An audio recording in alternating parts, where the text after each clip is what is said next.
Welcome back. Today I'm going to be making a everything left over in the fridge pizza lunch thing. Well, it's kind of late for lunch, but it's okay. We're going to go with it anyway. So what I had left in the fridge was some pepperoni, some cheese that came in HelloFresh. I think it's provolone or Swiss, not really sure. But cheese is cheese is cheese. We have this Gruyere beer. I don't know. It's near the meat section of the food line. As I got it in Food Line. It's like, I think it's garlic and herb, Italian and herb, something like that. It's really good. Kind of like cream cheese consistency.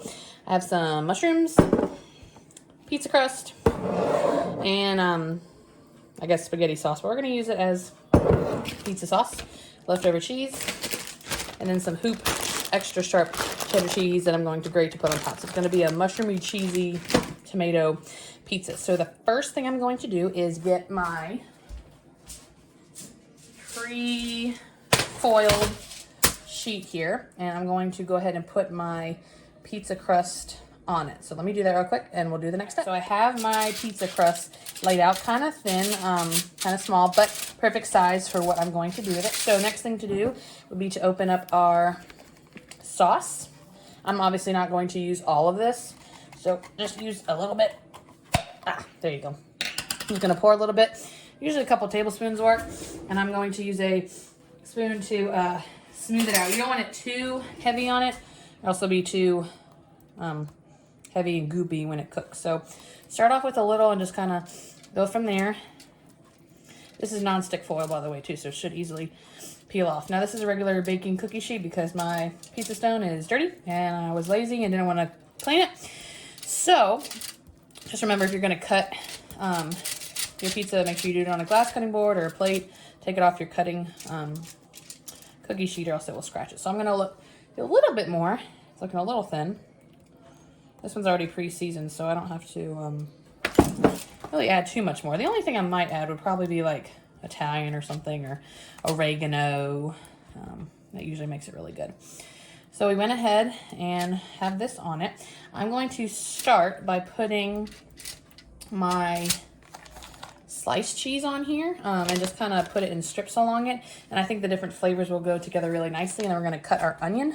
Maybe we should put the onion on first. I don't know. We're going to put the cheese and then onion, and we'll kind of layer it. So one sec. I was totally wrong on the type of cheese this is. This is Gouda. I bet it tastes very Gouda.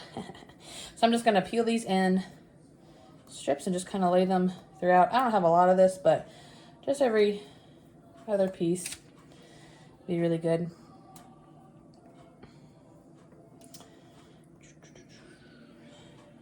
Them there like that, and then I'm going to go ahead and cut up my onion and then put that on top. I only had a white onion, and I'm not going to use the whole thing because that's a lot, so I'm just going to kind of cut it and dice it, and then we'll sprinkle some of that on there. So let me do that, and then we'll put that on top. So I'm going to go ahead and cut my onion over here. I don't know if this is right or wrong, but a little trick I like to do when I cut my onion is cut off the end there, so it's kind of flat. Cut off the other end like that. And then you have all this extra stuff. Instead of sitting here peeling, what I do is I just cut a little slit going down the onion, and then I just kind of peel it off like that. Kind of like when you crack a deviled egg, it just kind of comes off easier when you have one big piece. That's the goal anyway. It doesn't always work that way, and I probably ruin a whole layer of onion, but it's just easier for me. So now that is cleaned off, we're going to go ahead and dice part of the onion. Toby is waiting for me to drop some onion, which is totally not going to happen.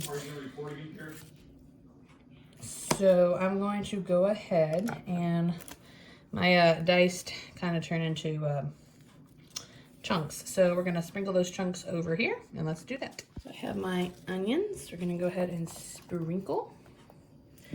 Good seasoning, I'll show in a second, that I like to put on it is roasted garlic and herb. Kind of seasons your onions a little bit. So I'll get my smaller pieces and put them on here. That would be the oven. I set it for 400 for the nonstick pan. So my eyes are watering. Ooh. All right, we have our onions. I'm going to put my, I think I got this at Walmart, roasted garlic and herb. Just kind of help season the onions. I like it. Tastes good. If you like garlic on your pizza, that would be good. Next, I'm going to put some mushrooms that are pre-sliced on top of here. Just like an onion and mushroom, but we'll just go ahead and grab these. Try to limit the juice because it makes the bread soggy. So we'll just put those around like this. We're gonna put some leftover free cheese blend on it. These are the crumpled bits you can buy like that. I gotta give some to the babies. Let's see. I almost was going to say this is going to be a meatless pizza, and I totally forgot the pepperoni. Just lay it down here, and then we'll put cheese on top, and that'll cement everything together.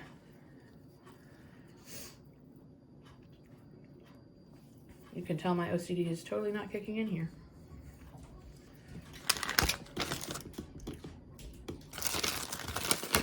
In case you're curious, it tastes really good, by the way.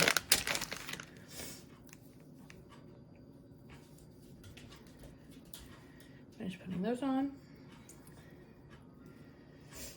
Last row. And I'm going to put my two other kinds of cheese. One is the extra sharp cheddar, and then one is the flavored creamy cheese type thing. So let me do that. I'll show you what it looks like before we pop it in the oven. I'm going to go ahead and grate my cheese here. You can do fine or a little bit thicker. I'm going to do the thicker just because I like the bigger pieces. So I'm going to do that, and we'll put one more round of cheese on top. Can't have too much.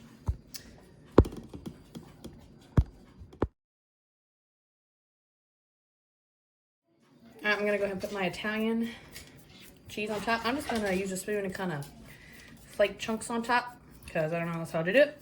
So I have my sharp cheddar on there. This will be just a little bit more to put on top. If you notice big hunks, you just kind of break it apart. This will be a nice little flavoring for the top. You can sprinkle oil on top if you want to make it kind of nice and golden crisp, but I'm not going to do that. Can't have too much on pizza, right? So there we go. We have these little chunks on here. I don't use too much, but that'll melt up and sink down into it and hold everything together. That should be really good. So, oh, it's crumbling. So let me put that down there, clean my fingers off, and then we'll pop it in the oven. And I think it'll be done 20 some minutes from now. So yeah, let me clean up and then we'll do that. Look at the puppies. They're helping. I think I'm gonna drop something. So I set my oven to 400. Go ahead and put it in. And I'll check in about maybe 15-20 minutes from now, and we'll be ready to try it. So it's been about 20 minutes. I think I kind of look at the bottom. I think it looks, oh, you can't see it. There you go. I think it looks about done on the bottom. So we're gonna go ahead and take it out, cut it, and take a taste. I wanted you to hear the sizzle.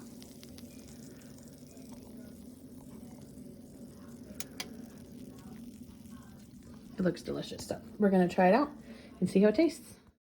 I went ahead and moved the pizza from the oven to my cutting board here, curing it with the foil. So let me get my pizza cutter and we'll cut it out and we'll give it a taste. I'm gonna go ahead and get myself a piece. And I always like to put red pepper flakes on it, so I'm gonna give it a little bit on top of there.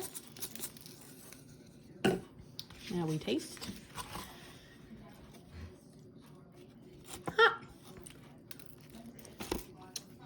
Mmm.